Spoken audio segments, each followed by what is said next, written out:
So it's our custom live stream. It's going to go to Facebook and to YouTube. Okay. And we're good to go. Okay, we're And just waiting for another.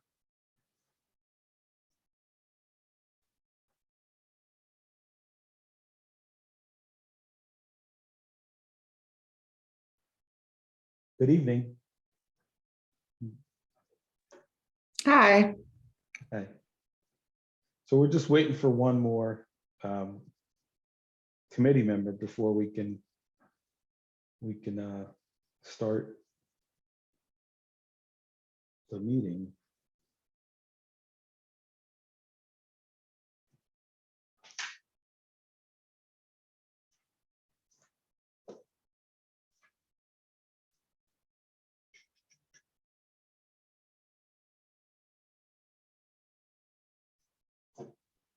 Kelly, was there resumes sent out? I went through my email and I can't find them. I'm gonna look again.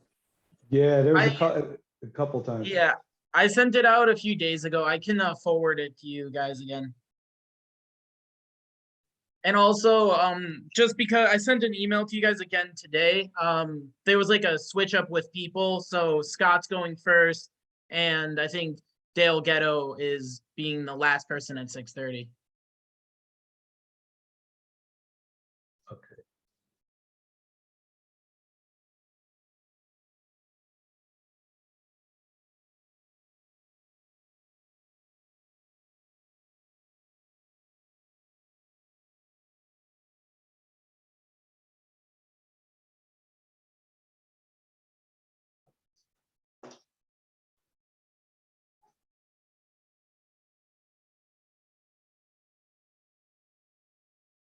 Okay, all right.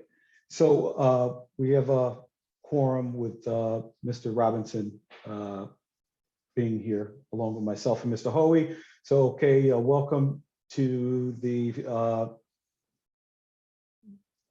Thursday, February 17th meeting of the Council Operations and Ethics Committee. We'll be meeting here today to interview applicants for the Reapportionment Commission. For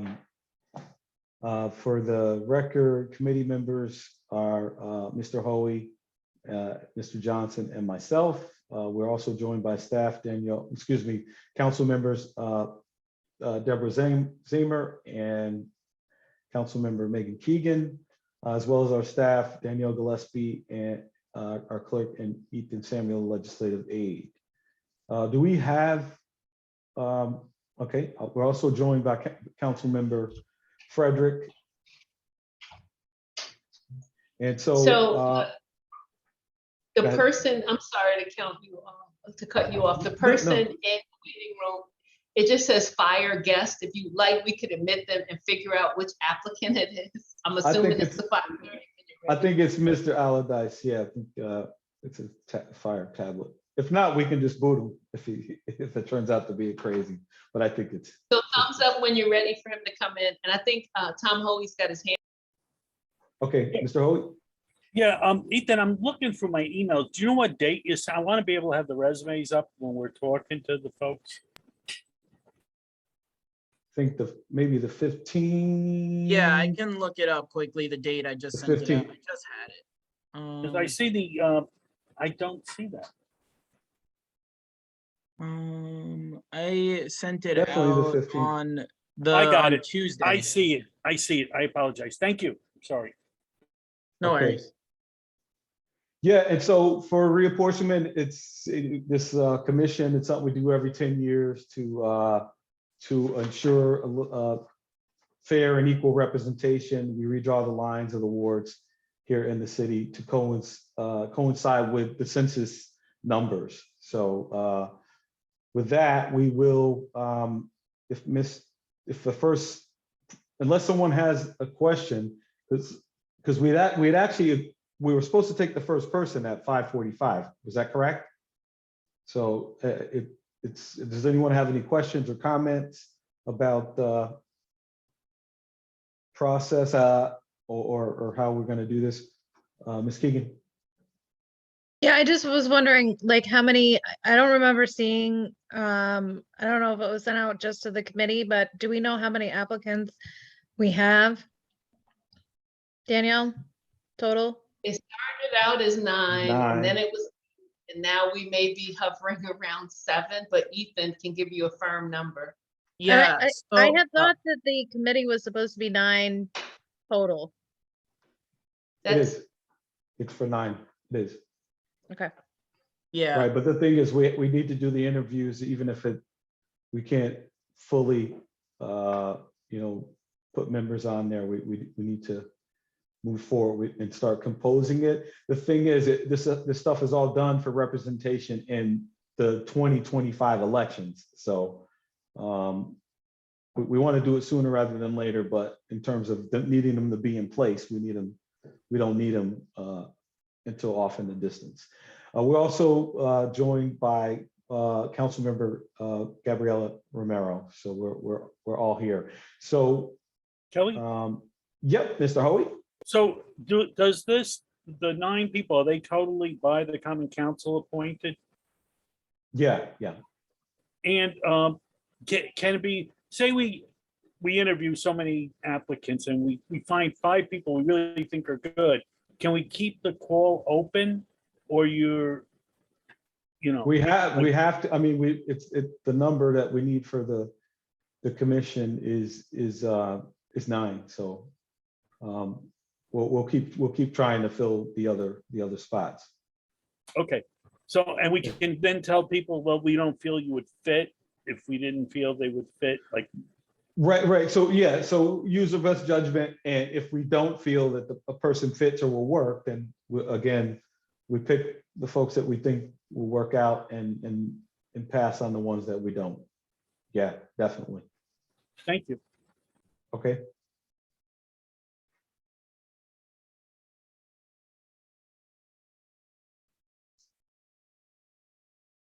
All right, if he's there, go ahead. I say sorry I was late. Could I just get a really quick background on what I missed for the first few minutes?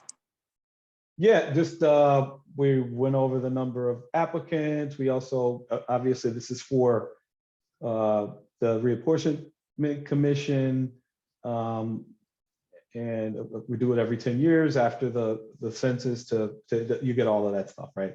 After the census to make sure fair and equal representation. And so that we didn't get very far. We were just, because members were flowing in. So we haven't been on that long. So you didn't miss anything. So, but with that, can we ask Mr. Allardyce? And so, just real quick. And so the idea is to just kind of, I'll pose the question and ask them to explain why they want to be a part of the commission, and let them speak a little bit, and then we'll go around the room and members can ask questions. Okay. Thank you. we had someone in the waiting queue. I don't see them anymore. So we're gonna call your first candidate just to find out what happened, if they had a connectivity.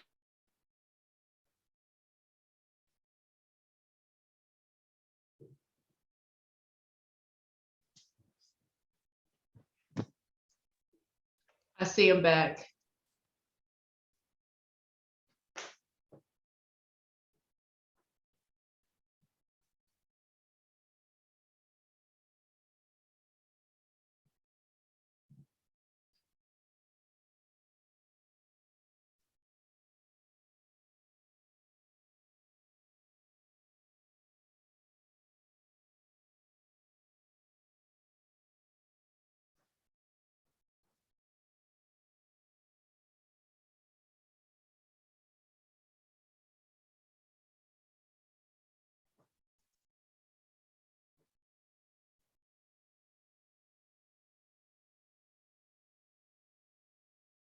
Are you in, It Mr. looks like you are. Allardyce? Yeah, it looks like you are. Okay. So yeah, thank you, Mr. Allardyce, for your interest in joining the Reapportionment Commission. What we'll do for this process is we'll have you, kind of state why you're interested, and being a part of the commission.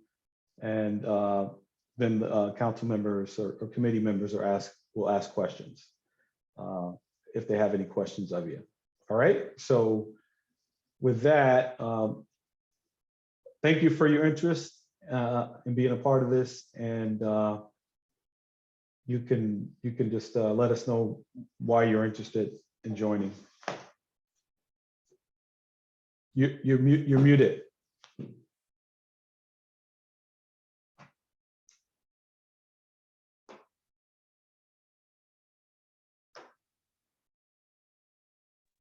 There we go. Okay, good. All right. Mhm.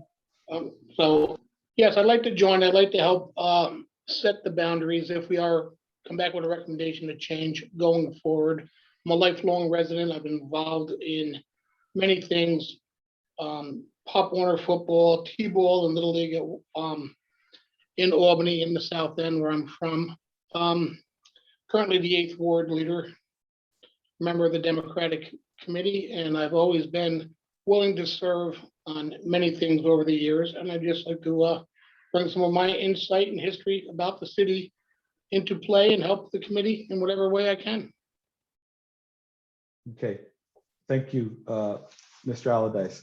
And so with that, any committee members, anyone have questions?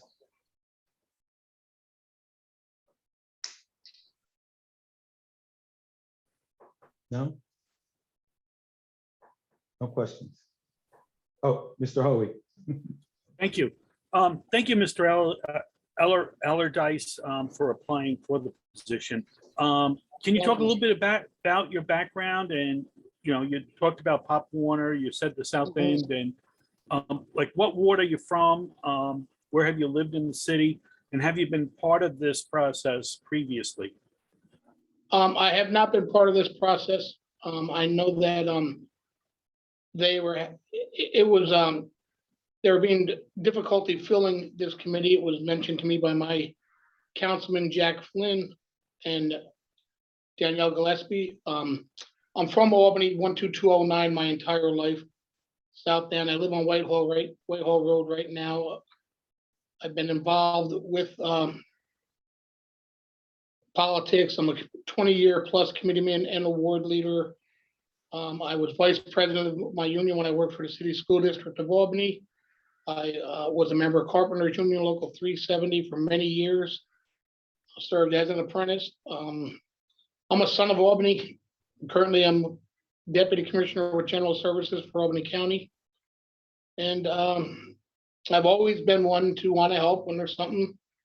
I heard there was a problem getting people for this committee, and I said, well, I'll help if they need my help. And I submitted my resume to Ms. Gillespie, and here we are. And anything in particular I'm missing? Father, 3 children, grandchildren, all New Albany schools. I'm a graduate of the Albany schools myself, so. Thank you so much. I appreciate it. No problem. Yes. Any other questions? Okay, Ms. Keegan. Thank you. I know I'm not a committee member. I was kind of waiting for y'all to go. Mr. Allardyce, thank you for certainly taking the time to be with us this evening. When it comes to reapportionment, it's incredibly important that we ensure adequate and diverse representation on the Common Council. And I was wondering if you could speak to your familiarity with you know, how districts have previously been drawn, and any insight you have. As we know, at least on the county side, there's been litigation over reapportionment over the last 2 census cycles. So any sort of insight that you have in terms of how you would handle that, and any background you may have in dealing with census data or mapping would be incredibly important to know. Thank you. I don't know much about the census data. I read a little bit about the city of Yonkers did, and in their most recent one, I will be honest, I don't know much about it. I've spoken to a few people, and it's basically trying to ensure that the boundaries are done fairly and equitably based on the census data.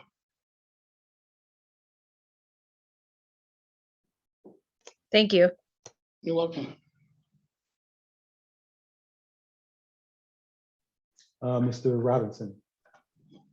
Thank you. Thank you, Ms. Allardyce, for being here. I do have a question. You mentioned that you're a member of the Democratic Committee and that you have basically background in politics in the city of Albany. What will you do to basically remain neutral if it comes to where there's political pressure to try to support one agenda over another? Could you just speak a little bit about that?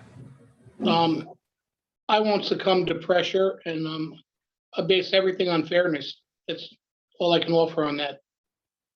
If it's not fair, I'm not going to be a part of it.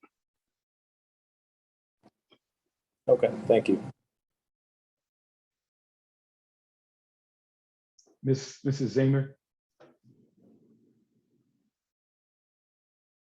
You're muted. Sorry about that. I'm sorry, were you done, Mr. Robinson? Yes. Okay. So thank you, and thank you, Mr. Allardyce, for being here and for being willing to serve in this important role. I'm just wondering, what challenges do you anticipate there may be in this, or what are some concerns you might have with ward lines and boundaries? I see some of the ordinances could be better suited as far as making it easier for people to be heard in the wards. There are certain, as a committeeman, we have a perfect example is Holmes Court. One side of the street is in 7th Ward, one side's in the 8th, which doesn't make any sense. If you go further down 2 blocks, there's a sign, there's a half a street, Joanne Court, that's in the 8th that would make more sense for that to be in the 7th. Just common sense approach to it to make sure that people are being heard through their representatives so that they know who their ward leaders are and stuff, and their council members. I don't know, what are the problems right now? Is there anything you guys have identified as problems? No. You know, I know that there's some wards are much bigger than others. So I don't think it's possible, based on what I've read, to in a perfect world, everyone would have the same amount of number of people and the demographics would be similar in all the wards, but I don't think that's possible. We can get as close as we can to it. Right, and I think that Thank you. From a platform of fairness is the only way to approach it. Yep. Equity and fairness, and making sure everyone is represented properly. Mr. Robinson, your hand is still up. Did you? Miss Keegan. You're up. I just wanted to know for Mr. Allardyce, just for his understanding that, and it's my understanding that the ward lines will always split streets, because that's how the lines are drawn. So you will always have situations where one side of the street may be in one ward where the other side of the street is in another, because the streets are the boundary lines. That's all I wanted to note there. Not really a question, sorry, more of a comment. Yes, yeah, thank you. And also, you know, with thinking about that, wherever the data lies and takes you. I mean, you know, the breakdown of residents may cause that to happen also, because if you're following a particular formula or some rules that govern how you do it, if it dictates that, then unfortunately it has to be done. Yeah, I know. there is definitely some discrepancy in population counts between districts in order to preserve minority majority wards as well. That is one of the reasons why we see some population discrepancies. But you know, it's just important for anybody on the committee to understand that. Yes, I understand. Yes. So any other questions? If there no further questions, we'll close this out with Mr. Allardyce. Thank you again for your interest. I'm sure you'll be helpful if chosen for the committee or for the commission. I know you, the thing is, being a lifelong Albanian is very helpful because you understand to an extent how things work and how they're all laid out. And that's helpful sometimes. So thank you for your interest, and we'll be in touch. We're Okay, doing thank interviews. you for the interview. I appreciate it. Have a good evening, all. Okay, thank you. Yeah.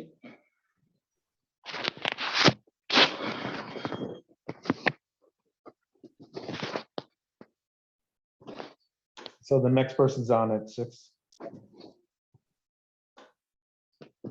Yeah, is the person in the waiting room? No, okay, all right, so.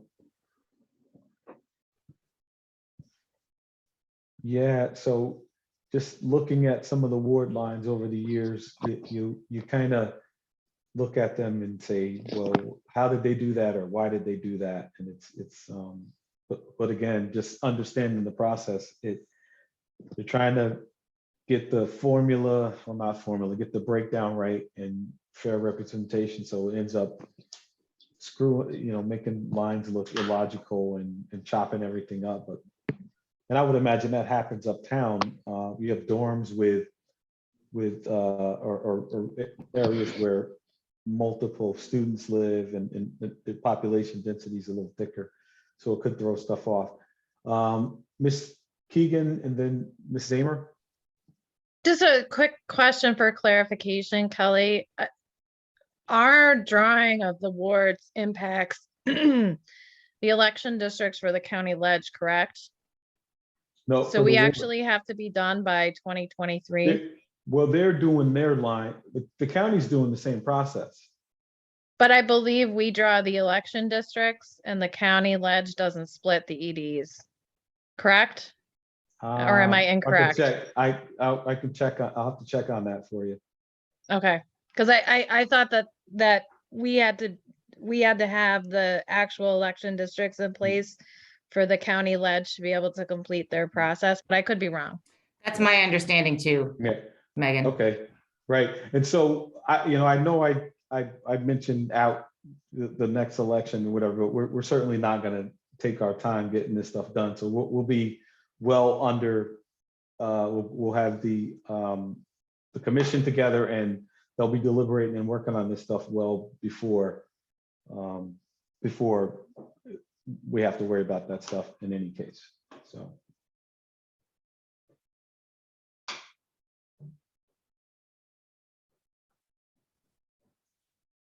I just have a quick question while we're waiting, if that's okay.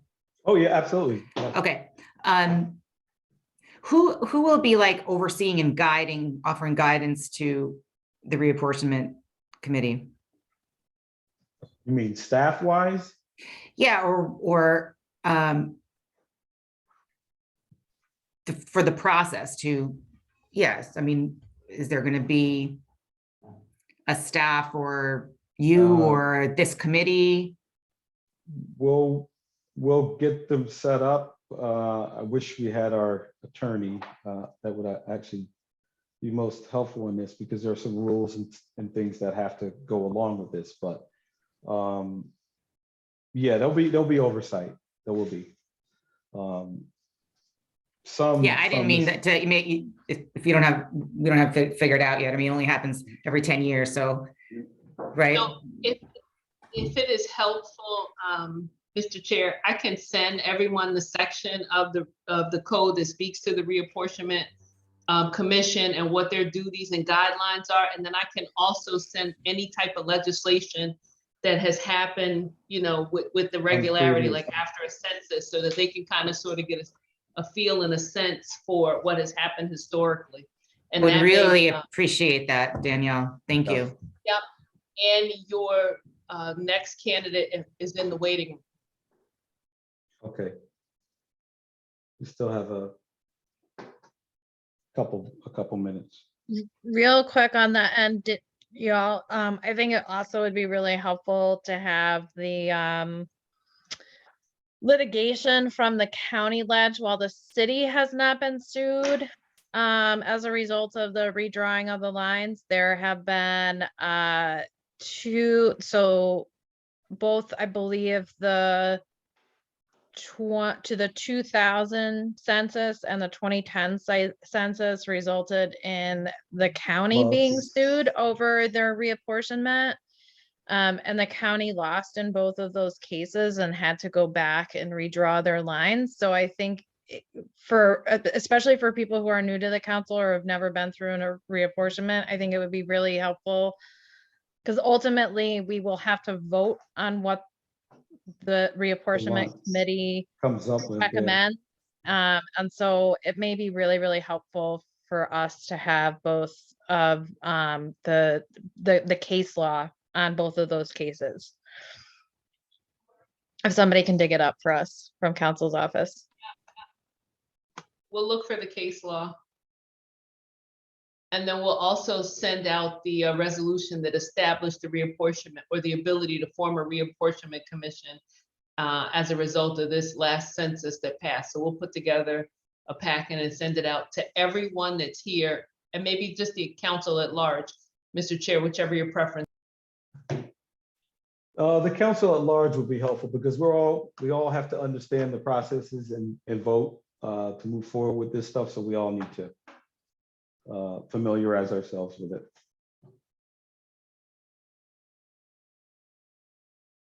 Okay, we can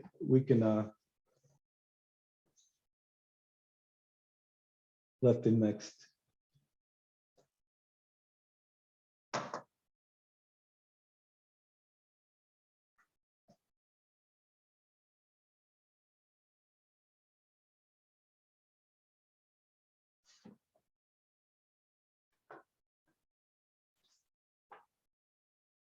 Hello and welcome, Ms. Morris. How are you doing? You're on mute. Muting. I'm well, thank you. It's good to see you, Kelly. You too.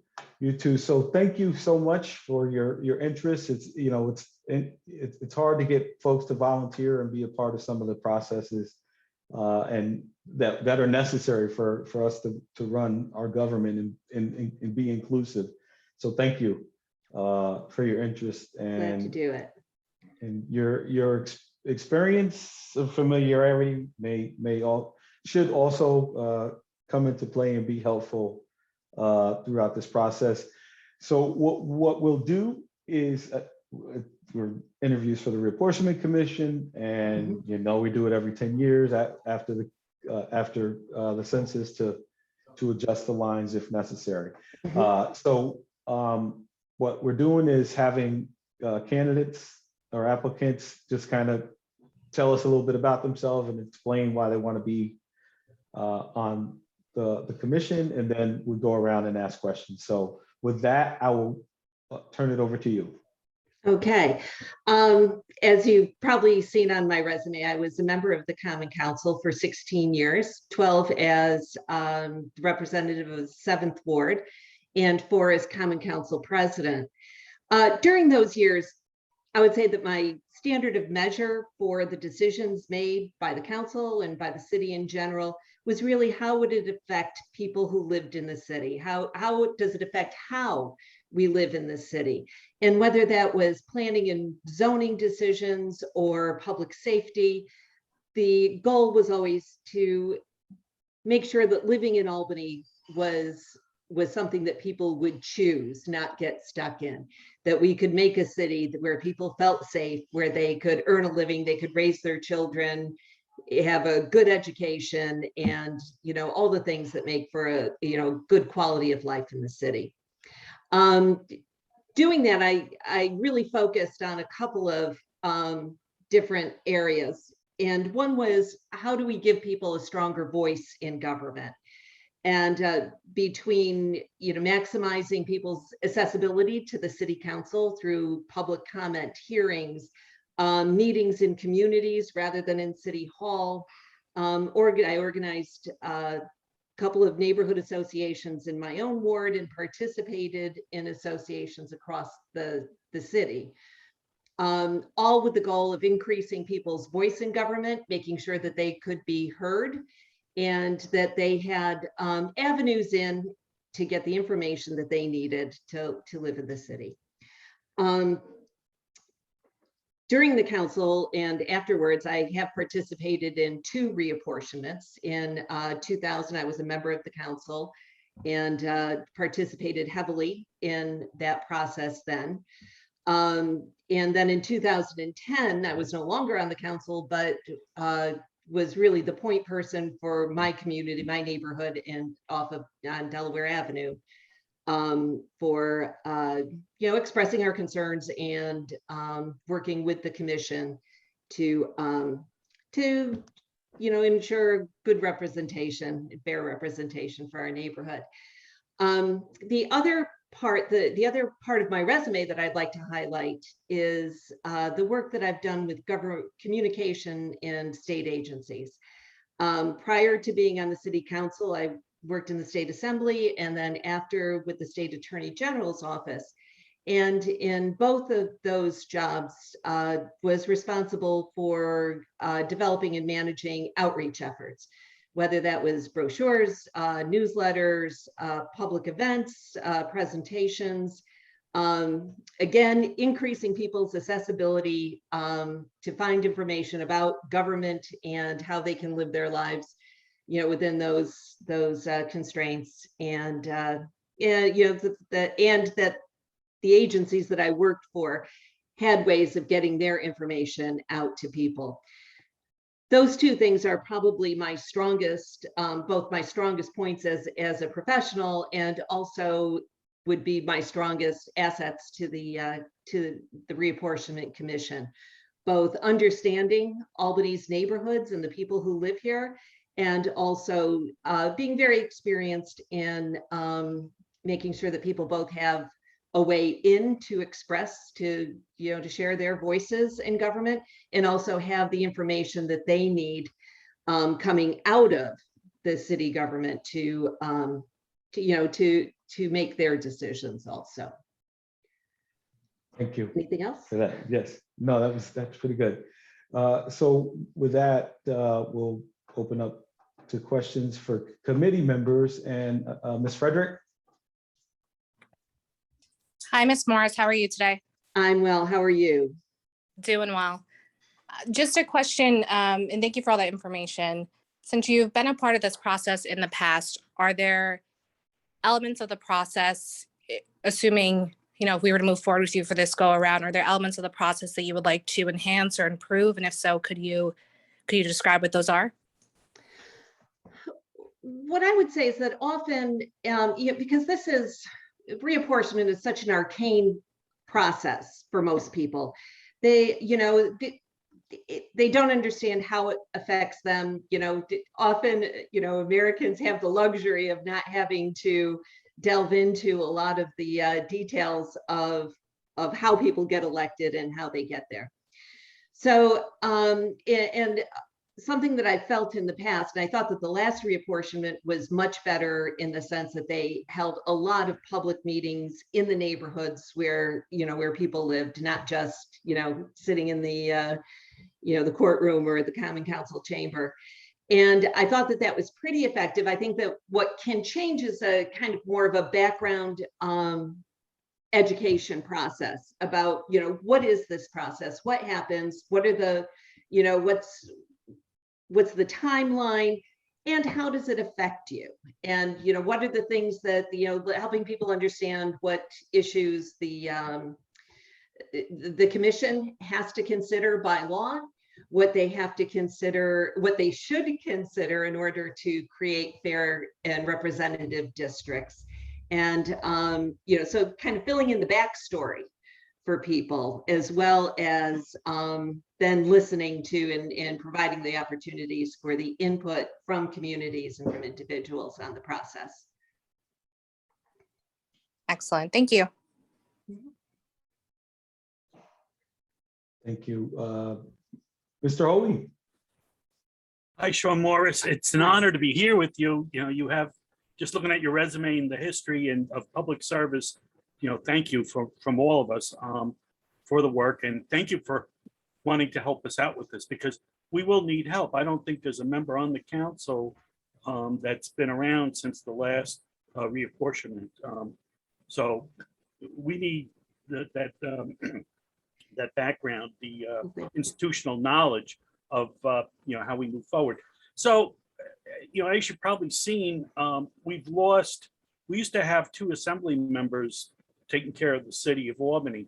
And my concern is, and I don't know how it works, this came up in a previous interview we just had, how the county lines are drawn with the city lines. And you know, some county legislators have multiple wards, and then some have just like 1 or 2 wards.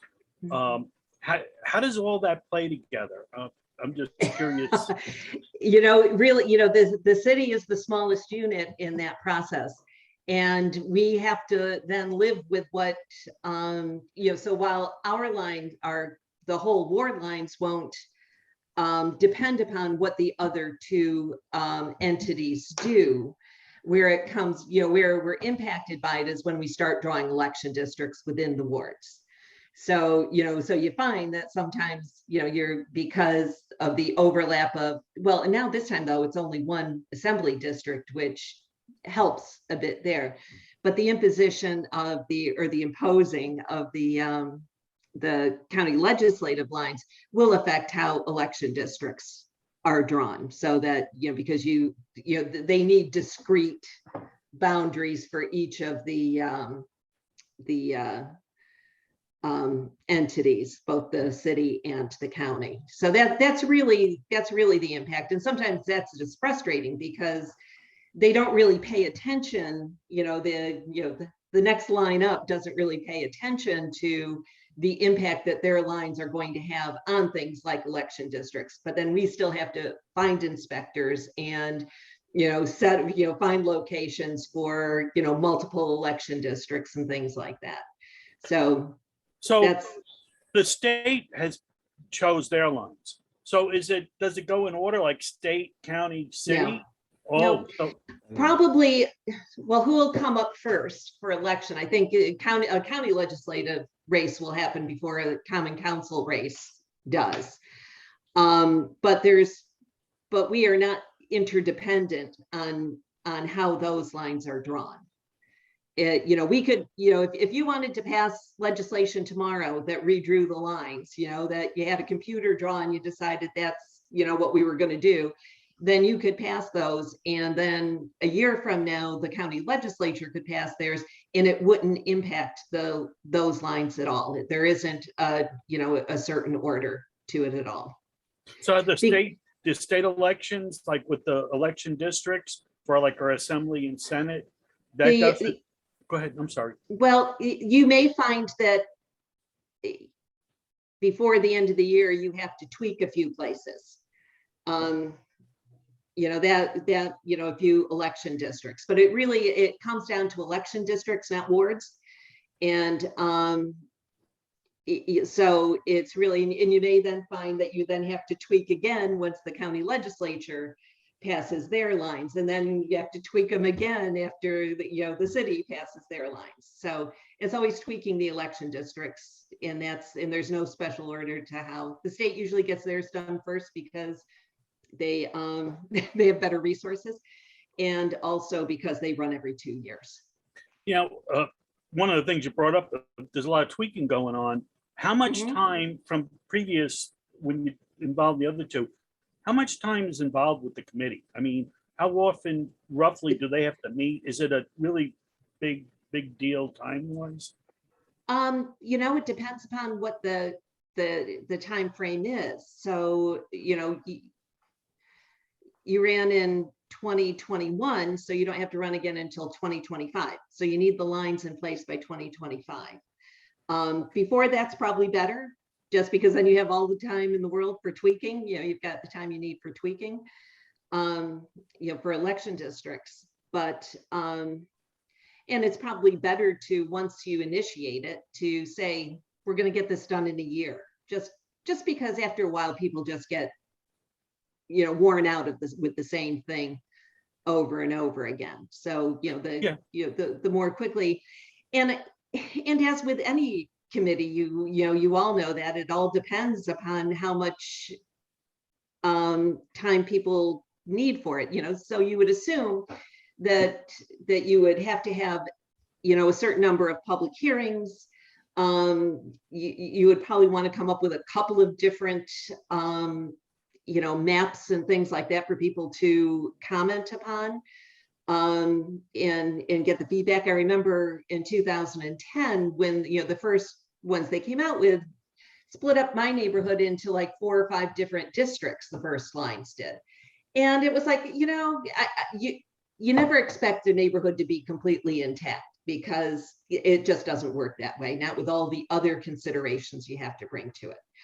However, splitting it up too far it doesn't do the neighborhood a lot of good. So we had those discussions, and they fixed it, and now it's 2, maybe a little bit of a third. So Yeah, and my concern is, like, as we're interviewing people, to try to tell them what the time commitment is going to be. I mean, I don't have to ask you if you're volunteering and you know what it's about.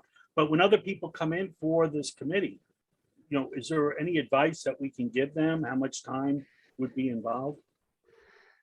Again, it's, if you're putting any sort of a time frame on it, then it's more condensed. I mean, but I would assume that it's every couple of weeks you're in some sort of a meeting on it. Thank and you so probably much. during a certain period of time, more than that if you're doing a lot of public hearings. So I think it's one of those things that it's not just, once every 2 months you look over a memo. It's more intensive than that. You might even want to compare it to something like the Board of Zoning Appeals or something like that, where people have a fairly strong commitment of time for it. But it's discrete. At the end of it, the commission then passes it over to you, and then then it's your job to nail down all the other stuff on it. Thank you so much. The knowledge is amazing. Thank you. Yeah, and thank you, Tom. You covered a lot of ground. I got a lot of questions answered. Ms. Keegan. Thank you, Ms. Morris, for making the time to be here. And again, I just wanted to also express my excitement that you're willing to come back and give up your time to sort of help us through this process. Kind of spinning off of Tom Hoey, I mean, one of the reasons why we saw such significant changes to the state maps this year is that the legislature really kind of took to heart an anti-gerrymandering process that they had, of course, attempted to get actually enacted into the state constitution, which didn't quite work out, but they still tried to follow those principles. And that's one of the reasons why we saw such a different assembly map for the city of Albany, because they wanted to ensure integrity of municipalities and the drawing of those districts. And I think you sort of kind of answered this question, but I just wanted to know what your thoughts are on how to drill those principles down onto the city level in terms of how we approach our reapportionment process, because as you mentioned, like, there are many times where neighborhoods, and particularly neighborhood associations, are in a position where they have to advocate with multiple different representatives in order to accomplish the same task. And that isn't necessarily always the best position for those folks to be in terms of being able to advocate to have their needs met. Mm-hmm. Well, there's certain, legal, there's a law about this, about what you need to consider. And even though some have, disturbingly gone by the wayside, in terms of what you have to consider when you're drawing lines. I think that, from my own perspective, I'm a very strong believer in the Voting Rights Act as it was originally written, and that we need to continue to follow both, the law, the letter of the law as it was written, as well as, the spirit of the law that remains.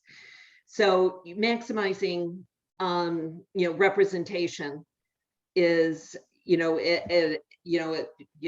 for minorities, I think is very important, and taking that into consideration as to how do we maximize the influence of minorities in districts across the city. So that's kind of like the first clearinghouse, if you will, like, how many districts can we draw that are either minority majority or minority influenced districts, and then taking it from there to then, to then make sure that neighborhoods are represented, and that I think then we start thinking about a lot of different diversity is the only word I can think of, but it's not just racial diversity, but that neighborhoods have, or the wards have, a smattering of different elements that make up the city, so that, it's maybe not a district that's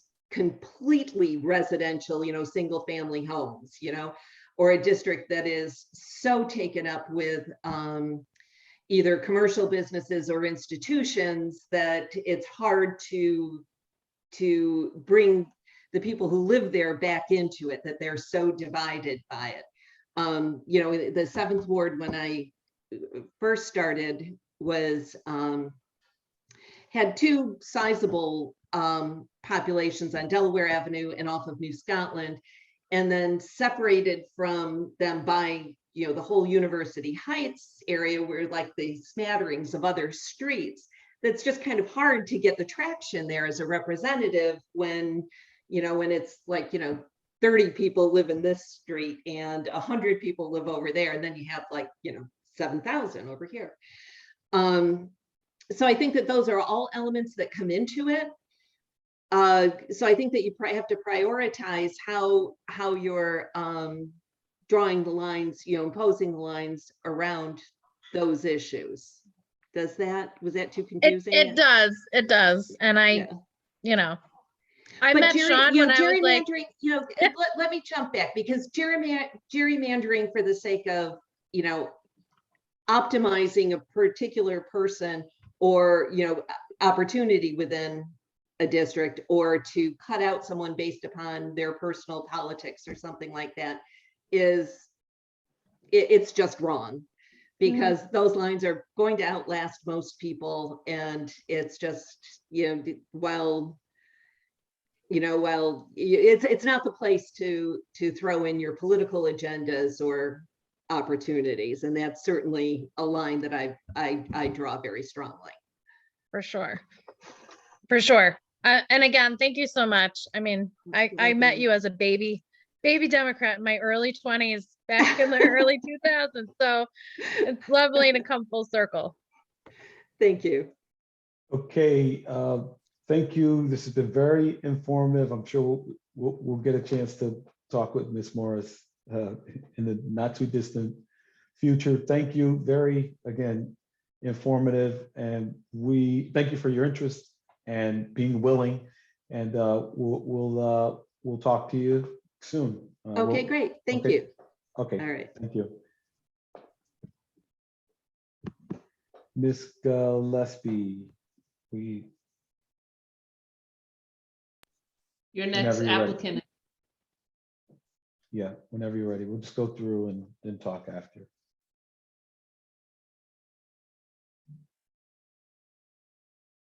Okay, welcome, Mr. Carey. We see you, and you there? Can we hear you? Yeah, I'm here. Okay, good. Thank you. Kelly Kimbrough, Chair of the Council Operations and Ethics Committee, as well as our President Pro Tem. Thank you for your interest. Again, we're interviewing for Reapportionment Commission. Been having folks that come in basically explain or state why they want to be on the commission. and tell us a little bit about themselves. And then we go around the room and members ask questions. So with that, I'll turn it over to you. Great. Well, thank you for having me join you today. And I do want to apologize. You may hear a puppy whining in the background. I adopted one a couple of weeks ago, and he's still learning the whole being in the crate while Dad's on a Zoom call. But yeah, so I've lived in the city of Albany for a couple of different, for 3 different times over about 10, for a total of about 10 years during my life. And it's the city that I've come to see as home, and is where I kind of want to, have my long-term future be. And as I've started to get to a point in my life where I'm, more established, more comfortable, I've been interested in ways to get more involved in the community and give back, and explore ways to be involved in a meaningful way. As you may see from my resume, I have a background in government and have a background in city and regional planning. And so through those 2 lenses and kind of understanding the importance of, having quality involvement in the community, this position felt like a role that I would be a good fit for. It felt like a role that I would be able to provide a thoughtful and a valuable contribution to. And I'm hopeful that it'll be something that I'm able to kind of work with the other members and come up with a plan that's reflects the city and is provides a meaningful outcome. Okay. All right. Thank you, Mr. Carey. Members of the committee, Mr. Hoey, you look like you're about to. Yeah. Mr. Hoey? Yeah, you got me. Thank you, Mr. Carey, Dylan, for coming. We appreciate it. I just wanted, I'm looking at your resume, and I'm glad we got you into New York City. So we need people up here, to help us develop this city into like the #1 city in the country. So do you have the time? I just found out from a previous applicant who was on the council for many years and gone through these reapportionments. Do you have the time to put in? We're feeling that it'll probably be a bi-weekly meeting, going over stuff. Is this something that you can do and finish up, start and stay with it to the finish to get done? And you have a very impressive resume. I just don't know what your time commitments are. So could you talk a little bit about that? Yeah, absolutely. It's actually one of the things that I was hoping to get a little bit more information on was the time commitment. And as you've outlaid it, if it is meetings, bi-weekly meetings, and then doing work kind of in between, absolutely, I have the time. I mean, I'm a single person living here in the city, and other than taking care of the dog, I have a full-time 9-to-5 that takes up, often slightly more than 9 to 5, but I have evenings that I'm willing to commit to this, and I absolutely believe that, and I'm planning to see this through. Kind of like I indicated, Albany is where I see my long-term future. I'm not going anywhere, and it's definitely something that I would be committed to if I were to join the commission. Now, looking at your education at Pratt Institute, how are you with working with maps and stuff? Because a lot of this is going to be drawn, boundary lines, using streets and stuff like that. Do you feel that experience will really kind of help the committee? Absolutely. That's in a lot of ways sort of my default way in which I see the world. I've always kind of looked at the world through maps and understood it through maps. And, at Pratt, I was able to gain the skills to kind of turn that, instinctive, looking at maybe a Google map or looking at paper maps into how can I use some of the more advanced tools like ArcGIS and things to do analysis based on the information that's available. And I know that there's also a number of really strong tools that can be used in kind of web-based tools. I don't know if they're necessarily all if they would be available for something like this. But yeah, I think that my experience from Pratt is absolutely something that I'd be able to assist with. Thank you so much. I appreciate it. Thank you. Okay, Ms. Keegan. Hi, thank you again so much for making the time to be with us tonight, and also for applying to do this really important role. I have sort of a follow-up map question, and I do apologize. I'm not actually on the committee, so I haven't been able to see people's resumes yet. But I just wanted to drill down a little bit more. So I understand that you have some map making experience. Have you ever had experience having to actually apply data and to draw maps based upon actual data as opposed to a physical geographic space? And if you could just sort of elaborate a little bit so I understand a little bit more about that particular component of your skill set, it would be appreciated. Thank you. Yeah, definitely. During my time at Pratt, one of the kind of core competencies that I learned was the use of ArcGIS and the use of GIS platforms to perform that kind of statistically based mapping. And then taking that and using it to inform, different projects that we were working on within the school, within the program. That generally involved looking at census data, taking census data that's available as shapefiles, either publicly available or all publicly available, but either directly through the census website or through other sources, and then identifying what aspects of that data wanted to be would be the most impactful to have them visualized in which ways, and being able to interpret that data and then display it on maps in a way that kind of tells a story. And that's a lot more of the background of mapping that I've been in, doing more of the direct kind of drawing of lines and delineating boundaries is often less an aspect of that, because most of the time you're analyzing boundaries that have been previously drawn. But I do have some experience just kind of trying to identify places where you need to combine existing, whether it's blocks or block groups, into larger kind of geographic units to be able to, look at what criteria, look at what statistical story those different combinations might show. Thank you so much. I appreciate that. Okay. Yes, and so Mr. Carey, how familiar would you say you are with Albany's neighborhoods, different areas of the city? Yeah, very, very familiar. Like I said, I've lived here in 3 different stretches over a total of 10 years now. And in the time, much of the time that I wasn't living here, I grew up in Schenectady primarily. So I'm from the area.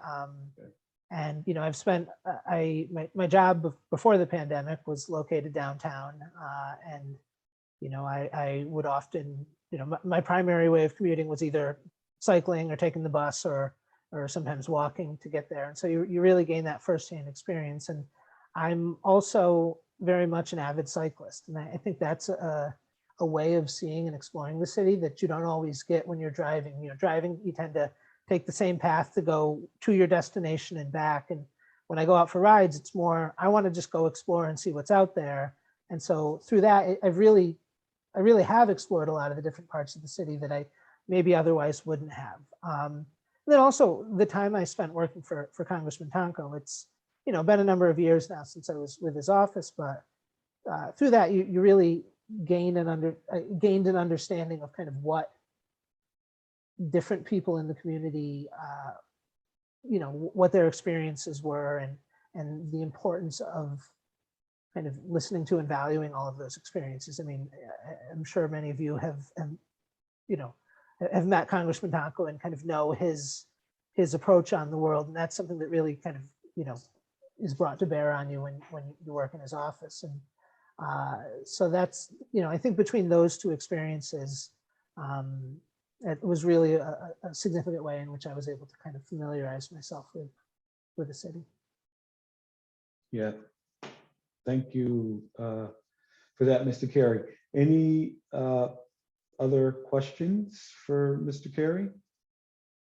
No? And so again, thank you for your interest. We're getting some pretty good folks here. So I'm really liking, actually I'm loving it. You're engaged, you have the skill set, and you've been around, which is all helpful. So you'll be an asset, to this process. If we still have to go through and complete some interviews, but we've gotten good people. So do you have any questions for us? I mean, I think the one that Councilman Hoey mentioned about the kind of time commitment was my biggest question, and sort of an understanding of what that would look like. I guess the other question I would have is, how much of this work is the commission operating independently, and how much is there going to be support from, I don't know if it would be city staff or council staff. What's the kind of nature of that setup? Right, you work pretty, and I wasn't here the last time, but I've had conversations with my predecessor, and it's you're independent. We can get some folks to assist you. It wouldn't be council staff.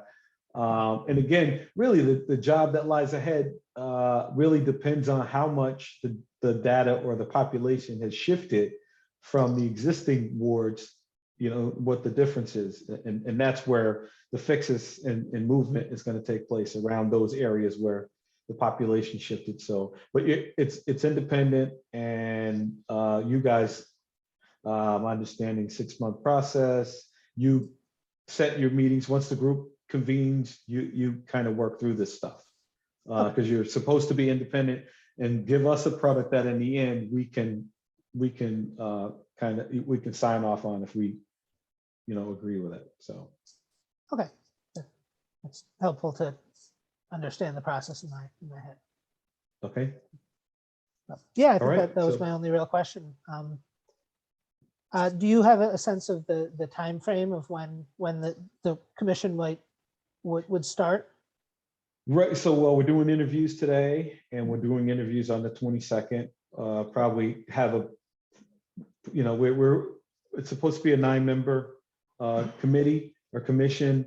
We're working through and trying to get the best possible applicants. If we have to, we might have to, extend the process to get more folks, but we're definitely trying to get through these first 2 sessions of interviews and get people on and get started. Okay. So the 22nd is the next set of meetings, and then you can expect something within the week following that in terms of how we're going to proceed and get started. Okay, sounds good. Okay. All right. Thank you, everybody. Have a good night. You too.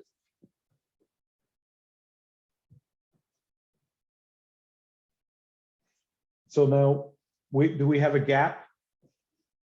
I see Dale No. Ghetto in the waiting room, Oh, good. Okay. so Good. we could admit her if you're ready. I just wanted to let you guys know I have to hop off around 6:50 because I have 2 neighborhood association meetings happening at the same time. So I apologize for any rudeness if I'm suddenly No. disappearing in the middle of an interview. That's why. Same with me. Yeah, no problem. We're all busy, understandable. I just appreciate y'all being here. So it's helpful. So with that, we'll bring Ms. Gatto in.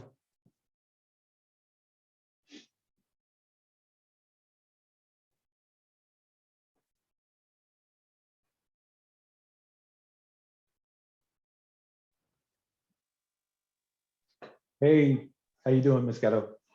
Good, Mr. Kimbrough. How are you? Pretty good, pretty good. Good to see you. Good to Thank see you. too. Thank you for your interest. Of course, we're doing reapportionment, trying to redraw the ward lines.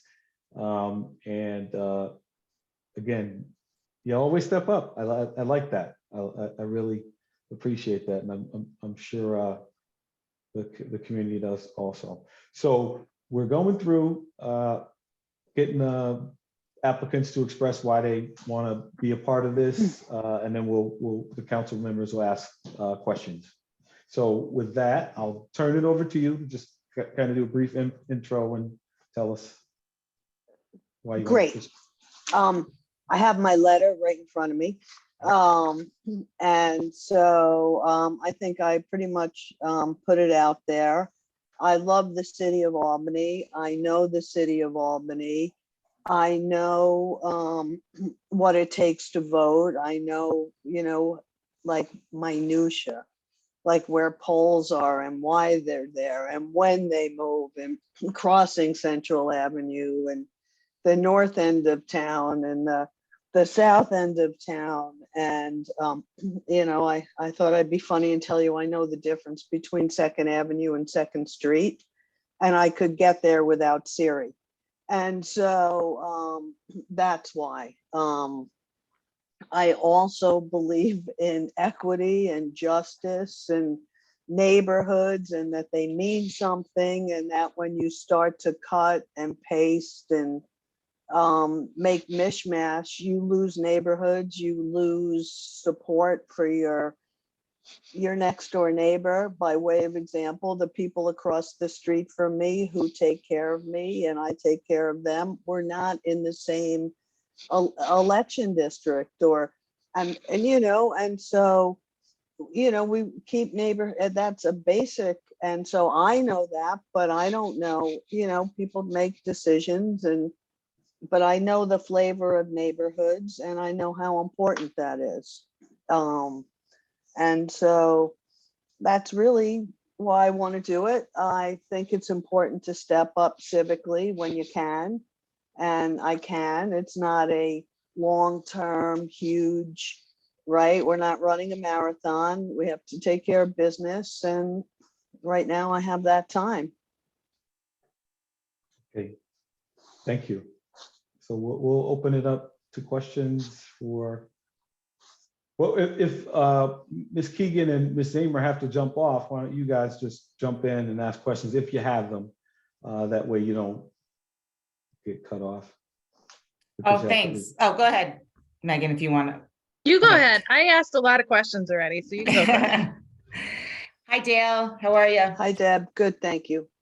I just wonder if you could kind of touch on your background professionally and how that you think that would inform the way that you would view reapportionment. What do you think would be what would be some of your primary concerns, or that you'd be, yeah. Got it. I think from a professional standpoint and what I've learned over the years is communication and really informing the citizenry about the process, bringing it to the people, not saying, oh, making that effort. And certainly, Megan, I'm no stranger to people asking difficult questions, if you're looking for a professional, response in that arena, but really engaging all sorts of people who actually make it to this day, we're still connected and, and do some work together. And so that's the other piece, it's relationships, right? People have stepped up as much as it's been difficult at times, but forming those and keeping those connections open. And so that I learned that every single day, it being in the community and serving the community and remembering that's what I do is I serve the people, and that's the same mindset. When I served on the charter commission and that was my first experience.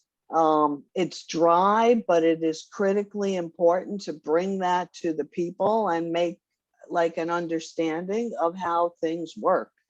I think you turn on the TV, and I also from a that grassroots side, I always think local, global, act local. You turn the TV on, there are issues that impact local people, and this is one of them, right? Redistricting, reapportionment, it is so in the forefront of thinking. And I know we live in Albany, but it's fair, I have to be, but it's getting everybody to the table and making sure that people have that understanding, and then they can come if they so choose. So I don't know if I went in a Thank you. circle there, but No, you answered. Thank you, That was Dale. good. It's perfect. Yeah. Ms. Keegan. Hi, Dale. Lovely to Hi, see you again. Megan. Sorry Yes. to once again be giving you a little bit of a run for your money. Always, hon, always. I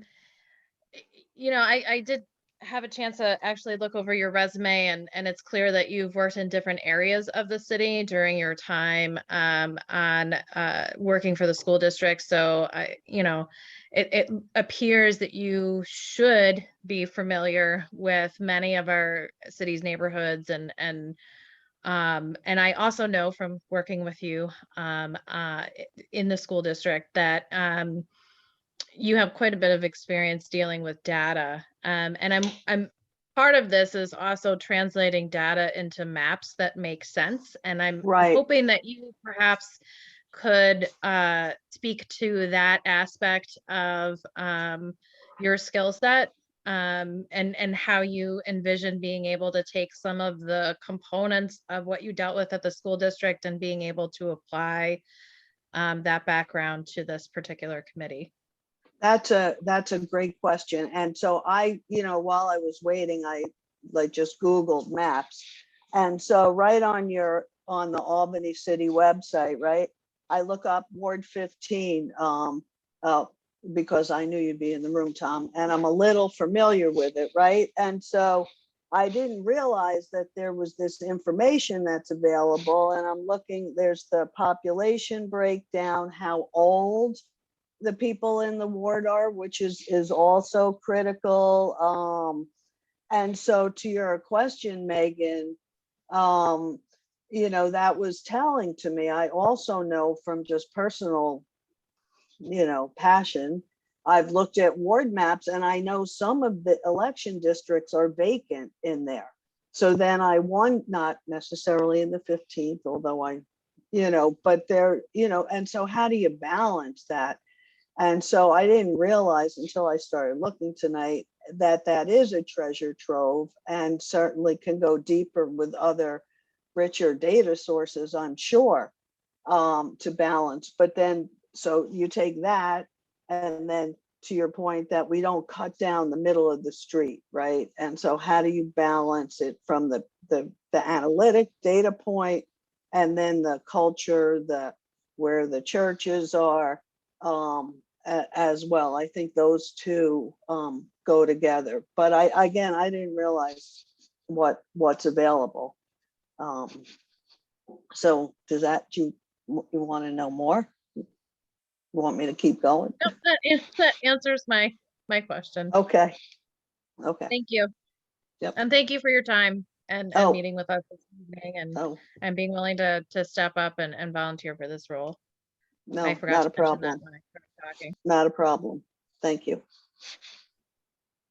Yes. So, Tom? Yeah, thank you, Dale, for coming. And one of the things that, I try to stick to the same question for all the candidates, but the big one, and I'm looking at your resume, and I kind of know the answer, but do you have the time commitment for this round, for this committee? We're looking at probably, we just talked to a former council member who worked on 2 of these commissions before, and it'll probably be like a bi-weekly get together that you'll have to do with the commission. And probably, I just heard Kelly say 6 months. So just want to make sure that you can start with it and finish with it. And we're glad that's a great question. And so I asked myself the same question. And so I'm in a consultant role now, and I'm looking at the resume I submitted I'm going back into a consultant role at Albany Leadership as well. So I have pretty much command over my schedule and my time. And so that is, I asked myself that same question. And my wife asked me that question too. And we took a look and we believe it was important, right? And so you make time for what you think is important. Thank you, Dale, and thank you for stepping up. And I really looking at your resume. Thank you for all the work that you've done over the years. It's very impressive. Thank you. Thank you. It's been fun. And Danielle, I ran into Charlene Caldwell today, Boo Boo. I was over at Ash this morning. And so they're so cute, right? They grow up and they have their own children and yeah. So you're welcome, Tom, but it's been a fun ride. So I don't have any questions. Do you have any questions for us, Dale? No, not at all.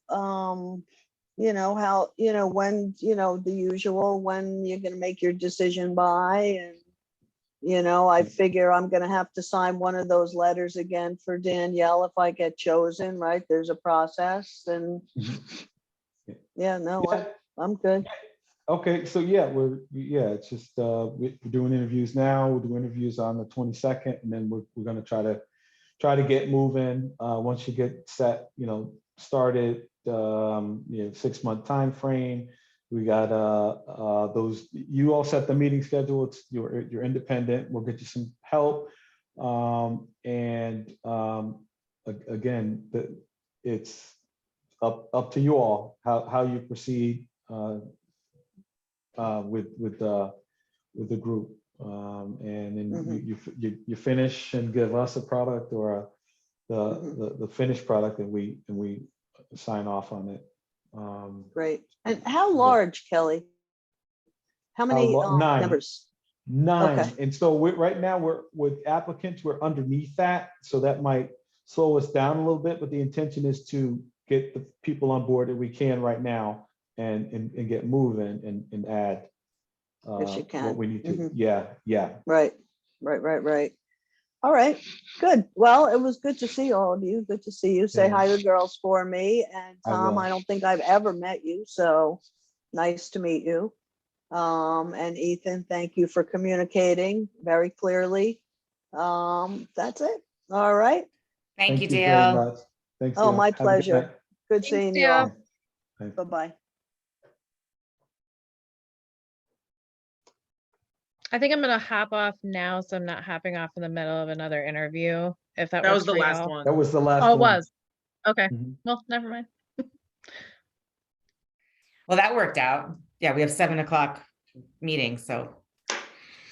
Yeah. Do we want to do Yeah. an executive session at all, Kelly, or Yeah, so I mean, we want I'll to. move, then we go into executive session. To right, discuss, Does that mean we have to hop off, no, I think they can stay. non-committee members? I have 10 minutes, so I mean, I think it'd be good to keep everybody. Yeah. And this is Have to to stop discuss, recording it live stream Okay. once this- Howie finishes his motion. sure. So I want to go into executive session to discuss committee appointments, and I think that's all I have to say. Okay. Second, I'm the second, and all of us in favor. It's me and you, right? We started with a quorum. so Can't we're vote. fine. We're fine. So, okay, we're good. Are we in?